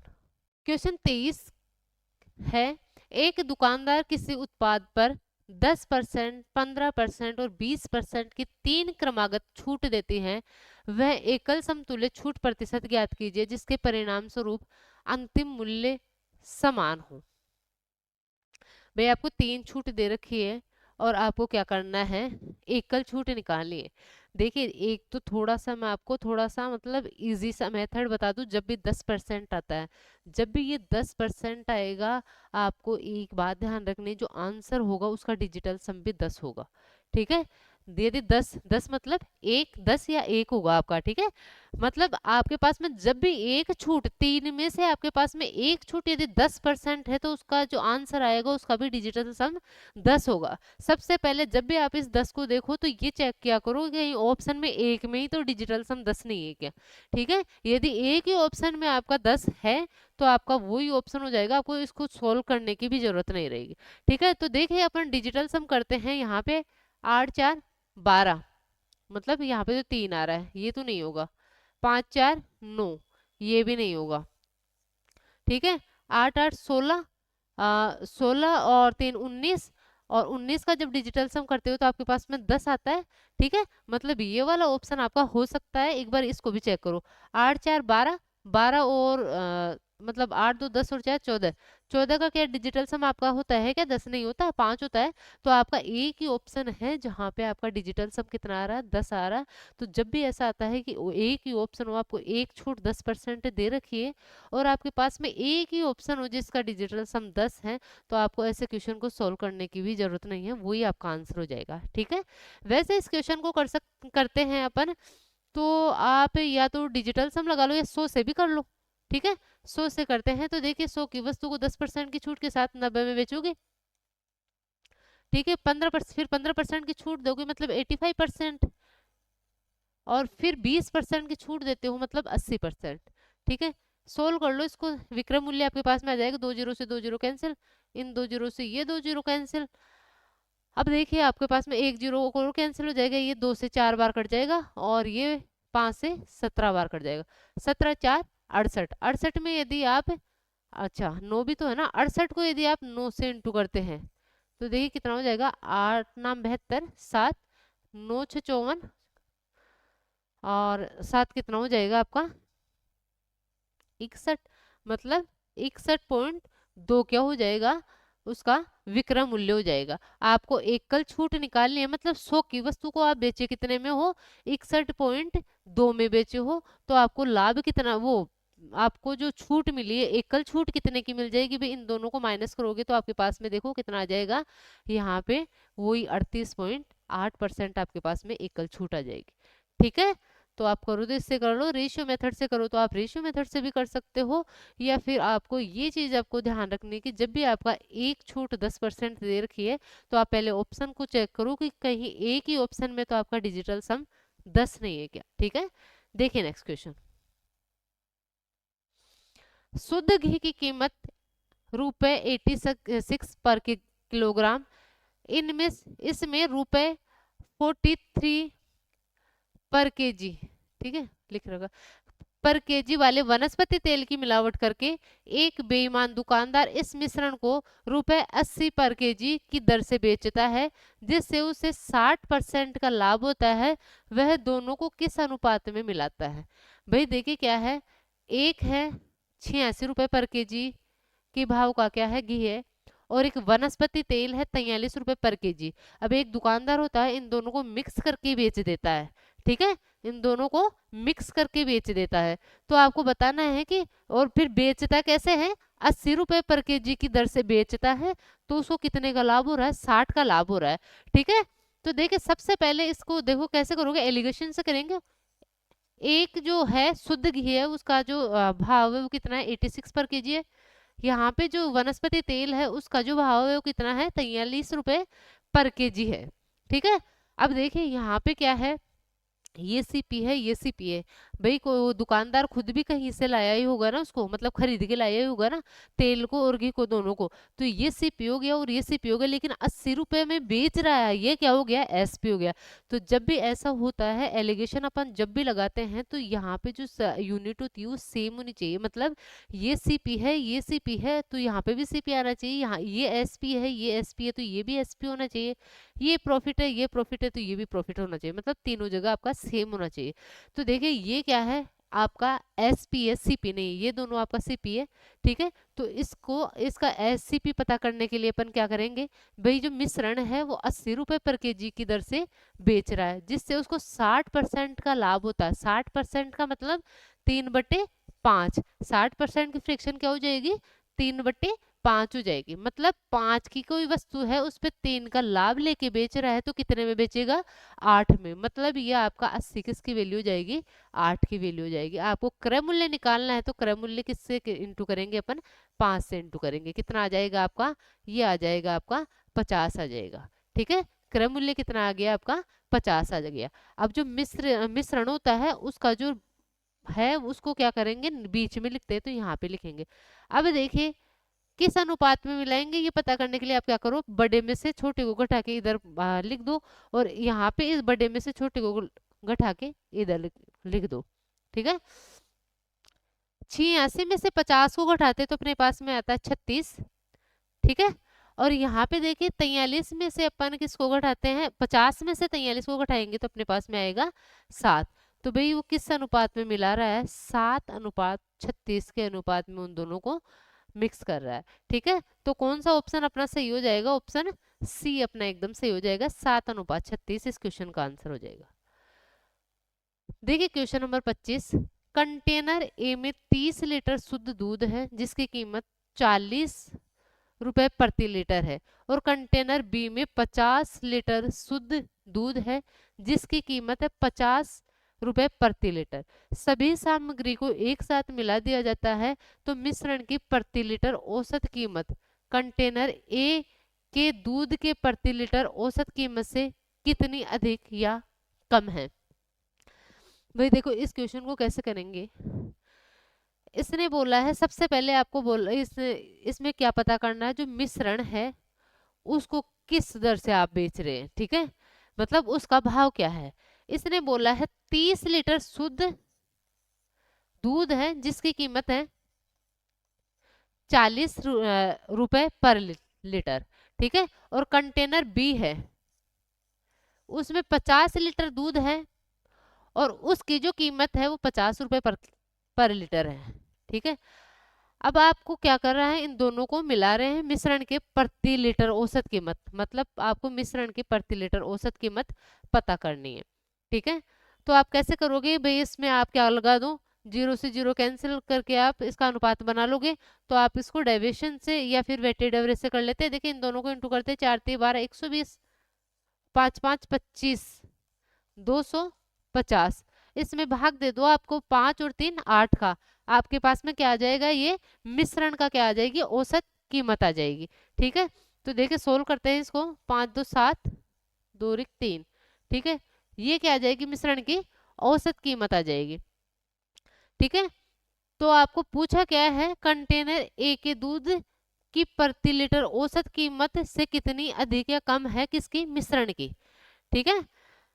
तो देखिए सोल्व करो पहले इसको, 2 से काटते हुए ये 4 बार, 2 से ये कटेगा आपका, 2 8 16, 2 5 10, 185.4। इसको यदि अपन सोल्व करते हैं, 4 4 16। ठीक है। और 2 बच गया, 4 6 24, 1 बच गया, 4 दूना 8 और 4 5 20, 46 रुपए प्रति लीटर क्या है, इसकी कीमत आ जाएगी, किसकी, मिश्रण की। ठीक है। अब आपको बोला है कि मिश्रण की औसत जो कीमत है वो कंटेनर ए के दूध की प्रति लीटर औसत कीमत से कितनी अधिक या कम है। भाई सबसे पहले मिश्रण की ये है, और जो आपका कंटेनर ए है वो क्या है, इसकी ये है। तो बताओ मिश्रण की ज्यादा है या कम है? ज्यादा है, कितनी की ज्यादा है? 6.25 ज्यादा है। किससे ज्यादा है? इस कंटेनर ए वाले से, मतलब 40 से ज्यादा है तो 40 का भाग लगा दो, इनटू क्या करना है। अच्छा, आपको परसेंटेज में नहीं पूछा, ठीक है, परसेंटेज में नहीं पूछ रहा, आपको बताना है ओनली, सॉरी, यहाँ पे आपको बताना है कितना कम है, ठीक है। कितना कम हो जाएगा भाई आपका? 6.25, सॉरी, 6.25 रुपए आपके क्या हो जाएगा, कम हो जाएगा। देखो, 6.25 ज्यादा है। आपको किसकी पूछ रहा है? मिश्रण की प्रति लीटर औसत कीमत कंटेनर ए के दूध के प्रति लीटर औसत कीमत से कितनी अधिक या कम है? मिश्रण की पूछ रहा है, मिश्रण की अधिक है या कम है कंटेनर ए से? भाई कंटेनर ए का 40 है और मिश्रण की क्या है, 6.25 है, वो 46.25, कितना अधिक है? 6.25 अधिक है, ठीक है। तो मोर आएगा आपका कौन सा ऑप्शन? ऑप्शन बी आपका सही हो जाएगा, रुपए 6.25 आपका अधिक होगा, ठीक है। देखिए नेक्स्ट क्वेश्चन। किसी धनराशि पर 8% वार्षिक दर से 3 वर्षों का साधारण ब्याज उसी धनराशि पर 6% वार्षिक दर से 3 वर्षों के साधारण ब्याज से 360 अधिक है, मूलधन ज्ञात कीजिए। देखिए आपको क्या बोल रखा है, किसी धनराशि पर 8% वार्षिक दर से 3 वर्षों का साधारण ब्याज उसी धनराशि पर 6% वार्षिक दर से 3 वर्षों के साधारण ब्याज से कितना अधिक है। अच्छा, साधारण ब्याज ही पूछा है क्या? तो आपको देखिए भाई, एक वर्ष की जो इस राशि, कोई राशि है, उस पे 8% की दर से, पहली दर है 8% और दूसरी दर है 6%। एक साल में कितने का डिफरेंस दर का? 2 का डिफरेंस आ जाएगा। तो 3 साल का अपन से पूछ रहा है, 3 साल में कितने का डिफरेंस आ जाएगा? 6%। 3 साल में, एक साल में बताओ इसमें कितना परसेंट ज्यादा? 2% ज्यादा। तो 3 साल में कितना परसेंट ज्यादा ब्याज मिलेगा? 6% ज्यादा ब्याज मिलेगा। लेकिन अपन को इसी की वैल्यू दे रखी है कि उसको रुपए 360 अधिक मिलता है, मतलब 360 किसकी वैल्यू हो जाएगी? 6 की। और आपको मूलधन पूछा है तो 100 से क्या कर दो आप, मल्टीप्लाई कर दो, ठीक है। तो ऐसे क्वेश्चन में ऐसे नहीं कि आप इतने इजी क्वेश्चन में आप फॉर्मूला लगाने बैठ रहे हो। भाई आपको देखना है कि दोनों जो दर है उसमें एक साल का कितना डिफरेंस आ रहा है? 2% का, मतलब एक साल में 2% अधिक दर मिल रही है। तो 3 साल में कितने परसेंट अधिक दर मिलेगी? 6% अधिक दर मिलेगी। और यही तो पूछा दे रखा है ना इसमें कि 360 अधिक मिल रहा है, ठीक है। तो 360 6 की वैल्यू जाएगी, इनटू क्या कर दोगे आप? 100 कर दोगे, 6 6 36। तो ये हो जाएगा आपका 6000, क्या हो जाएगा उसका? मूलधन हो जाएगा। ऑप्शन बी अपना एकदम सही हो जाएगा, ठीक है। यदि वार्षिक संयोजित चक्रवृद्धि ब्याज 10,000 2 वर्षों में कितना हो जाता है? 12,100 हो जाता है, तो चक्रवृद्धि ब्याज की वार्षिक प्रतिशत दर क्या है? भाई देखो क्या बोल रखा है, चक्रवृद्धि ब्याज पर कोई धनराशि है जो 10,000 से कितनी हो रही है? भाई यहाँ पे आ जाएगा प्रिंसिपल और यहाँ पे आ जाएगा आपका अमाउंट, ठीक है। तो देखिए सबसे पहले आप क्या कर लो, 2 जीरो से 2 जीरो कैंसिल कर लो। अब देखिए ये 2 साल का है, 2 साल का है, तो 1 साल का प्रिंसिपल और अमाउंट का रेशियो पता करने के लिए क्या करते हैं? रूट ले लेते हैं। यदि ये 3 साल का होता और फिर 1 साल पे आते हैं तो क्यूब रूट ले लेते हैं। यदि 4 साल का होता है और आपको 1 साल पे आना है प्रिंसिपल और अमाउंट के रेशियो में, तो आपको क्या करना है? फोर्थ रूट इसका ले लेना है, ठीक है। तो 1 साल में आएंगे तो रूट लेंगे, ये आ जाएगा 10 और ये आ जाएगा 11। अब यहाँ से अपन दर पता कर सकते हैं भाई, 10 से कोई राशि आपकी 1 साल में 11 हो गई, कितनी बड़ी? एक बड़ी, किससे? 10 से, इंटू 100 आ जाएगा आपका, ठीक है। तो दर आपकी जो आएगी वो कितना आ जाएगी? 10% आपकी दर आ जाएगी। ऑप्शन डी अपना एकदम सही हो जाएगा, ठीक है। देखिए क्वेश्चन क्या है, क्या है? रुपए 10,000 के मूलधन पर 6% प्रतिवर्ष की दर से अर्धवार्षिक चक्रवृद्धि ब्याज पर 1 वर्ष बाद देय राशि है। भाई इसने बोला है 10,000 मूलधन है, ठीक है। मूलधन कितना दे रखा है? 10,000 दे रखा है। 6% प्रति वर्ष की दर से अर्धवार्षिक चक्रवृद्धि ब्याज पर 1 वर्ष बाद देय राशि क्या है? भाई आपको बोल रखा है अर्धवार्षिक चक्रवृद्धि ब्याज पर। ठीक है, अर्धवार्षिक चक्रवृद्धि ब्याज मतलब आपको हर 6 महीने पे क्या देना है, ब्याज देना है। एक साल में आप कितनी बार, एक साल की कितनी साइकिल बन जाएगी आपके पास में, 2। 6 महीने की आपको 6 महीने पे ब्याज देना पड़ेगा, और फिर उसके बाद में क्या करना पड़ेगा, उसके बाद में अगले 6 महीने पे जो यहाँ पे ब्याज बनेगा उस पे ब्याज मिल देना पड़ेगा आपको। ठीक है, तो देखिए क्या करना है, पूरी साल की आपको जो दर दे रखी है वो 6% है, तो 6 महीने की जो दर हो जाएगी वो 3% हो जाएगी। ठीक है, कितनी हो जाएगी, 3% हो जाएगी। या आप ऐसे कर लो ना भाई, जब भी आपके पास में अर्धवार्षिक चक्रवृद्धि ब्याज दिया होता है तो क्या होता है, आपका समय दोगुना, और जो दर होती है वो आधी हो जाती है। दर आधी का मतलब 3%, समय दोगुना का मतलब 1 वर्ष का 2 वर्ष हो जाएगा। ठीक है, तो कैसे निकालते हैं भाई, 103/100 इंटू 103/100। सिंपल, आप ऐसे कर लो, आपका क्वेश्चन इजीली सोल्व हो जाएगा। ठीक है, 4 0 से 4 0 कैंसिल, 103 इंटू 103 आपका क्या होता है भाई, 100 का मैंने आपको नियम बता रखा है कि 100 के आसपास वाली संख्या को वर्ग कैसे करता है। आप देखो कि ये कितना ज्यादा है, 100 से कितना ज्यादा है, 103, 3 ज्यादा है, तो 3 का स्क्वायर कर दो, कितना हो जाएगा 9, और इसको 2 डिजिट में लेना होता है तो क्या करो, 0 9 करो। 0 9 आपका एक ही ऑप्शन में, तो आगे तो आपको देखना ही नहीं है। ठीक है, तो कैसे करते हैं भाई, देखोगे आपका कितना ज्यादा है, 100 से 3 ज्यादा है, 3 का स्क्वायर 9, 2 डिजिट में लोगे तो 0 9। अब इस 103 में इस 3 को वापस जोड़ दो तो कितना होता है आपका 106। तो 100 के आसपास वाली संख्याओं का ऐसे अपन क्या करते हैं, स्क्वायर करते हैं, कितना आ जाएगा आपका जो अमाउंट आएगा वो 10,609 आपके पास में अमाउंट आ जाएगा। ठीक है,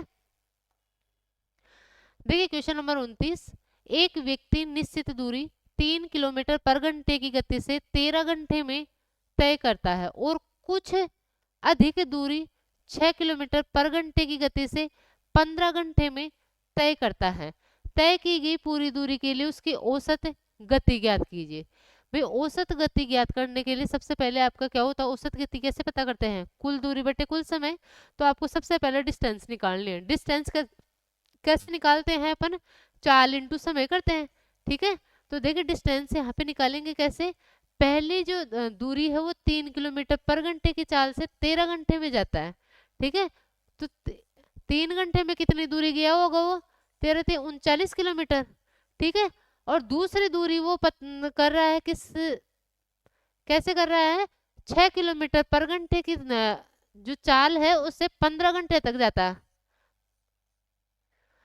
ठीक है, ये कितना हो जाएगा आपका 90 हो जाएगा, मतलब 90 किलोमीटर गया वो 6 किलोमीटर पर घंटे की चाल से। तो टोटल उसने कितनी डिस्टेंस तय की करी है, 9 और 9 और 3 12, 129 किलोमीटर। ठीक है, तो अपन को औसत चाल जब निकालते हैं तो कुल दूरी बटे कुल समय आता है, तो औसत चाल कैसे निकालेंगे, कुल दूरी कितनी आ गई 129 किलोमीटर, और कुल समय उसको कितना लगा है, कुल समय उसको लगा है भाई, यहाँ पे देख लो आप,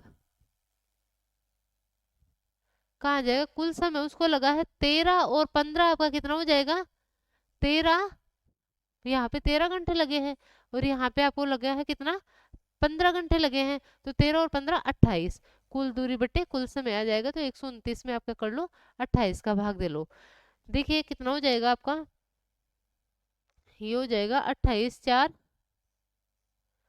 112, मतलब 4 बार तो जाएगा पूरा पूरा। ठीक है, और उसके बाद में कितना बचेगा, दिख रहा है 17/28 किलोमीटर पर घंटा, इसकी क्या आ जाएगी, चाल आ जाएगी। ठीक है, क्या आ जाएगी, 4 से 17/28 किलोमीटर पर घंटा चाल आ जाएगी। ऑप्शन ए अपना एकदम सही हो जाएगा। देखिए नेक्स्ट क्वेश्चन, एक नाव धारा के अनुकूल 25 किलोमीटर पर घंटे की गति से और धारा के प्रतिकूल 15 किलोमीटर पर घंटे की गति से चलती है, धारा की गति ज्ञात कीजिए। भाई मैं मान लेती हूँ नाव की चाल है क्या x और धारा की चाल है y। जब डाउन स्ट्रीम जाती है, अनुकूल जाती है, तो क्या होती है, धारा की चाल और नाव की चाल जुड़ जाती है, मतलब x प्लस वाई आपको दे रखा है कितना, ये दे रखा है 25 किलोमीटर पर घंटा। ठीक है, और जब प्रतिकूल मतलब अप स्ट्रीम जब आती है तो धारा की नाव की चाल में से धारा की चाल माइनस हो जाती है। ठीक है, मतलब x माइनस वाई आपको जो दे रखा है वो कितना दे रखा है 15 किलोमीटर पर घंटा आपको दे रखा है। आपको धारा की गति पूछी है, मतलब वाई की वैल्यू पूछी है। तो जब भी ऐसा आता है तो वाई की वैल्यू कैसे निकालते हैं भाई, इन दोनों को माइनस करके 2 का भाग दे देंगे। ठीक है, इन दोनों को माइनस करके 2 का भाग देते हैं। 25 में से 15 जाता है 10, और 10 में 2 का भाग देते हैं तो कितना आ जाएगा, 5 किलोमीटर पर घंटा क्या आ जाएगा, ये धारा की चाल आ जाएगी। ऑप्शन बी अपना एकदम सही हो जाएगा। ठीक है, देखिए क्वेश्चन नंबर 31। एक बस डिपो से हर 8 मिनट में बसें निकलती, एक बस डिपो से हर 8 मिनट में बसें निकलती है और सीधी सड़क पर 24 किलोमीटर पर घंटे की गति से चलती है। उसी सड़क पर डिपो की ओर बढ़ते हुए एक यात्री 6 मिनट के नियमित अंतराल पर बसें मिलती है। यात्री की गति ज्ञात कीजिए। देखिए भाई क्या बोल रखा है कि एक बस स्टॉपेज है। ठीक है, यहाँ से मतलब बसें निकलती है और कितने मिनट के अंतराल पे, 8 मिनट के अंतराल पे निकलती है। कितने मिनट के अंतराल पे, 8 मिनट के, हर 8 मिनट में बसें निकल रही है। एक व्यक्ति इस बस स्टैंड की ओर आ रहा है। ठीक है, इस बस स्टैंड की ओर आ रहा है। इसको ये बसें जो मिल रही है वो 6 मिनट पे ही मिल रही है। इसको बसें कितने मिनट पे मिल रही है, 6 मिनट पे ही मिल रही है। ठीक है, तो देखिए यहाँ पे बस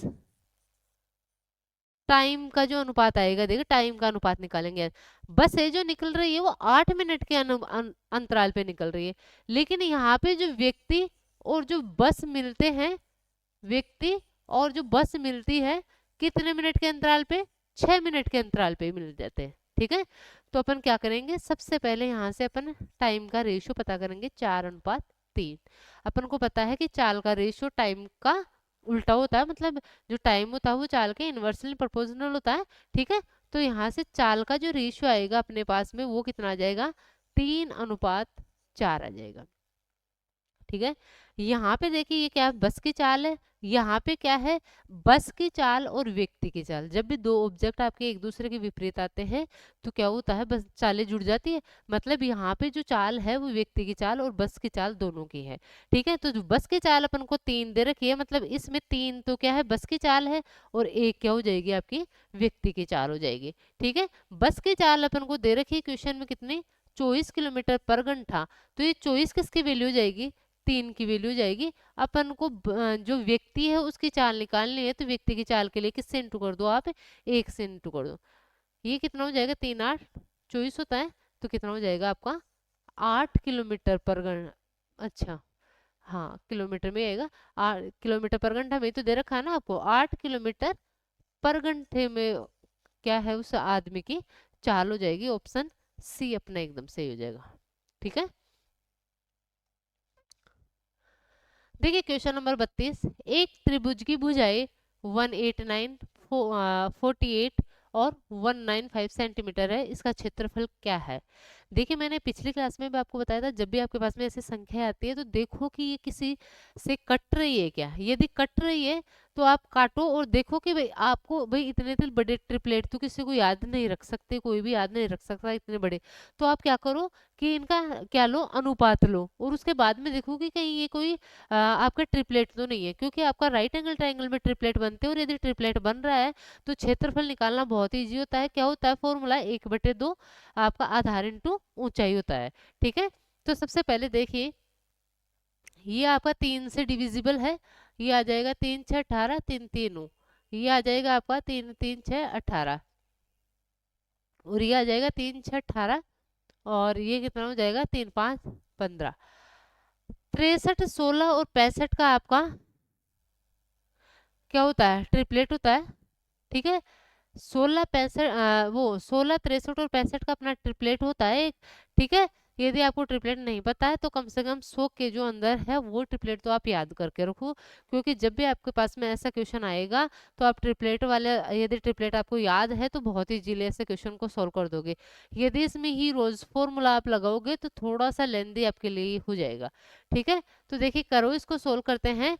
मतलब इसमें कौन सा फॉर्मूला लगाएंगे अपन, क्षेत्रफल का 1/2, 1/2 आधार इंटू ऊंचाई वाला। आधार और ऊंचाई किसको मानते हैं? जो दो छोटी लेंथ होती है वो आपका आधार ऊंचाई होता है। सबसे बड़ी जो भुजा होती है वो क्या होती है? आपकी कर्ण होती है राइट एंगल ट्राइंगल में। ठीक है, तो निकालेंगे, देखो इसको सोल्व करेंगे। आधार किसी को भी मान लो आप 189 इंटू 48, इसको सोल्व कर लो।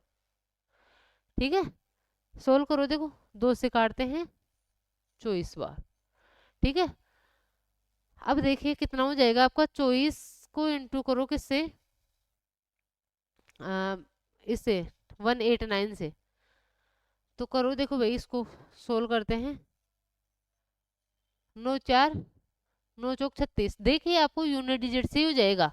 यूनिट डिजिट से 9 चौक 36, लास्ट में आपका 6 आएगा, और 6 आपका एक ही ऑप्शन में, कौन से में? ऑप्शन डी में है 4536। ठीक है, तो क्या आ जाएगा इसका? 4536 इस क्वेश्चन का आंसर आ जाएगा। ऑप्शन डी अपना एकदम सही हो जाएगा। ठीक है, तो ऐसे आप ऑप्शन पे भी थोड़ा सा ध्यान दे लिया करो, इससे आपके बहुत टाइम बच सकता है। देखिए question number 33, L M N O एक चक्रीय चतुर्भुज है जिसमें कोण एम बराबर है 102 डिग्री। एल और एन पर स्पर्श रेखाएं बिंदु पी पर मिलती है। कोण एल पी एन का माप क्या है? भाई देखो आपको क्या बोला है, एल एम एन ओ एक चक्रीय चतुर्भुज है। सबसे पहले तो चक्रीय चतुर्भुज क्या होता है? वर्त के चारों, मतलब चक्रीय चतुर्भुज के जो चारों कोने हैं वो एक वर्त पे मिलेंगे। ठीक है, एक वर्त पे होंगे। कोई भी चक्रीय चतुर्भुज है मतलब इसके जो चारों कोने हैं वो क्या है? वर्त पे होंगे। ठीक है, अब आप किसी को भी ले लो, देखो आपको दे रखा है एल, ये अपने यहां से लेते हैं,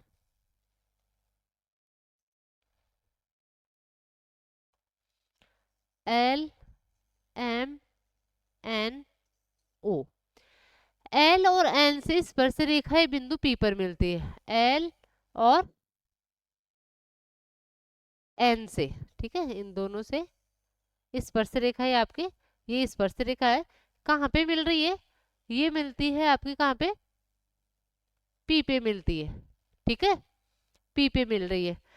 अब आपको देखो क्या दे रखा है, कोण एल पी एन का माप क्या होगा? आपको दे रखा है एम, एम कितना है? 102 दे रखा है। ठीक है, 102 दे रखा है। तो आपको पूछा कि इसका मान है एल पी एन का, ये वाला पूछा आपसे, ये वाला कोण। ठीक है, तो देखिए कैसे करेंगे इस क्वेश्चन को अपन, मैं इसको इससे जोड़ देती हूँ। ठीक है, अब देखिए, अब आपको पता है कि किसी भी वर्त पे जो स्पर्श रेखाएं है, किसी भी वर्त पे जो स्पर्श रेखाएं है वो इसकी त्रिज्या के साथ क्या होती है? लंबवत होती है। मतलब ये कोण और ये कोण क्या हो जाएगा? आपका 90 डिग्री हो जाएगा। वर्त की स्पर्श रेखा और त्रिज्या के बीच में हमेशा 90 डिग्री का कोण बनता है। ठीक है, अब देखिए चक्रीय चतुर्भुज में क्या होता है? चक्रीय चतुर्भुज में होता है कि आमने सामने के कोणों का योग कितना होता है आपका? 100, वो 180 डिग्री होता है। ठीक है, आमने सामने के कोणों का योग कितना होता है? 180 डिग्री होता है। तो ये 102 है, तो ये कितना हो जाएगा आपका? ये कितना हो जाएगा भाई?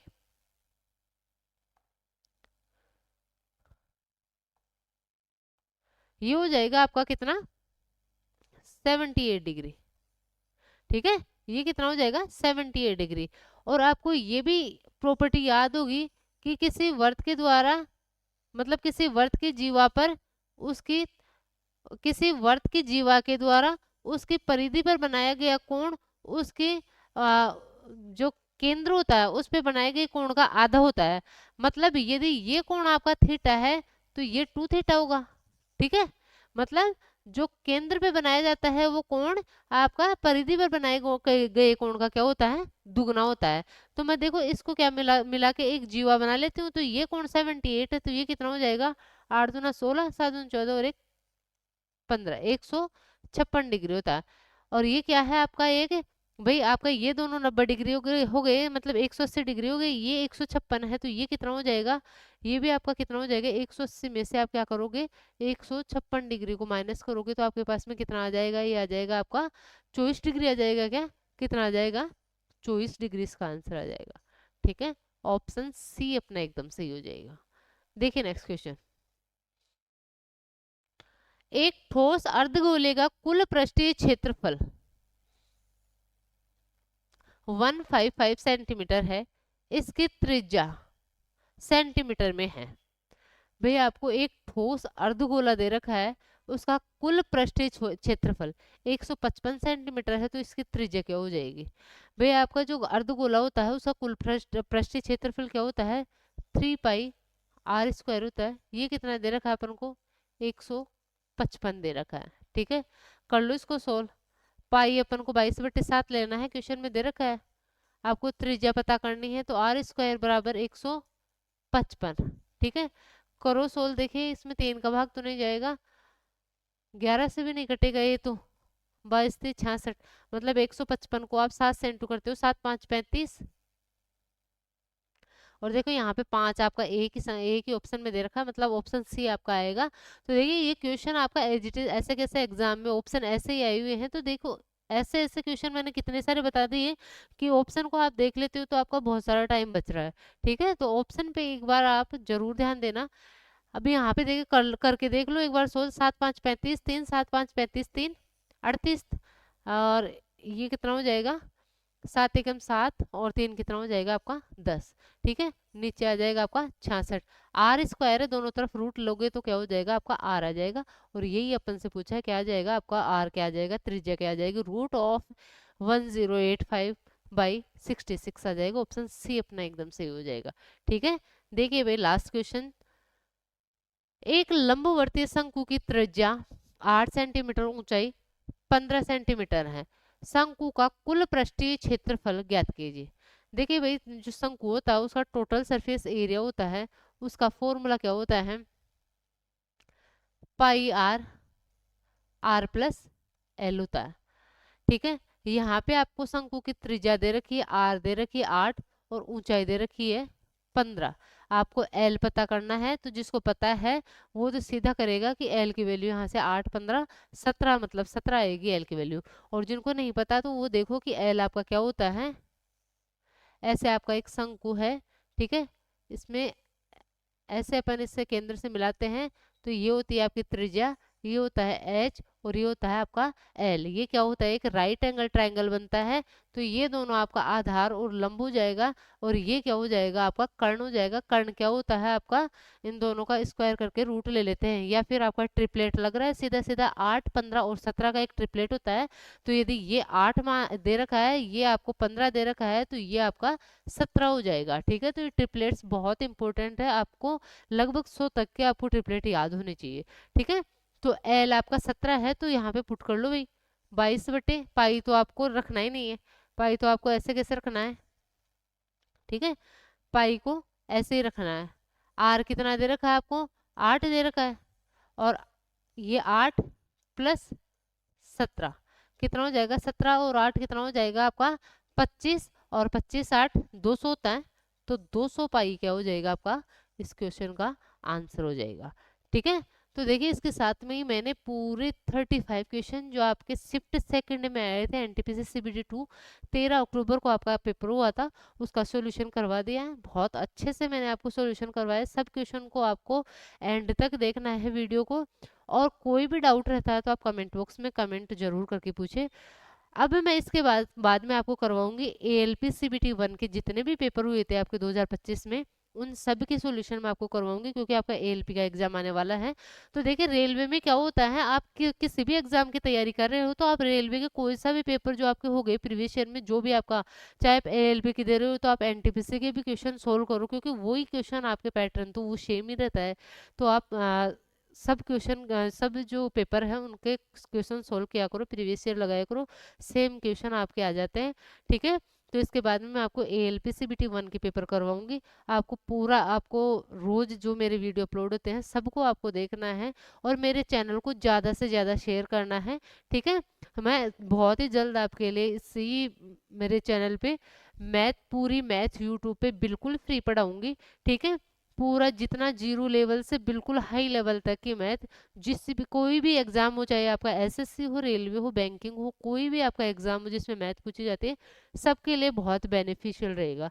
ठीक है, तो ज़्यादा से ज़्यादा मेरे चैनल को मेरे सब्सक्राइब करें और ज़्यादा से ज़्यादा शेयर करें। ठीक है, थैंक यू।